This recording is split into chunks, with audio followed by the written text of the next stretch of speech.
In John 10, Jesus describes himself to be the Good Shepherd.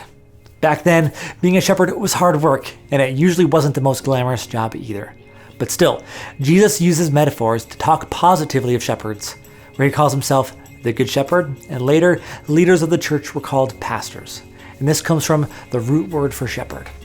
In Palestine in Jesus' day, many herds of sheep were kept by shepherds, but they weren't usually in an enclosed gate. So the shepherd would wake up early, guide the flock to the field where they would eat, and then guide them to a river to drink. After doing this all day, he would guide them back to the fold and count them at sunset. And even though the shepherd needed sleep, he was also watchful through the night of wild beasts and wolves who would try to attack the sheep. Margaret Feinberg, who's a Christian author and speaker, noticed that there were over 700 verses in the Bible that talk about sheep and shepherds. But she also realized that she just didn't know any shepherds. So she spent some time with a shepherdess in Oregon, and when she walked in, all she heard was bah, bah, bah.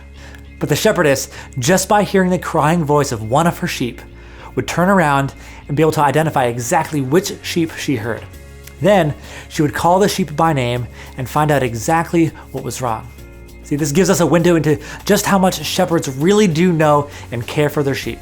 So there you go, a little about sheep, and that's enough today for our Historical Minute.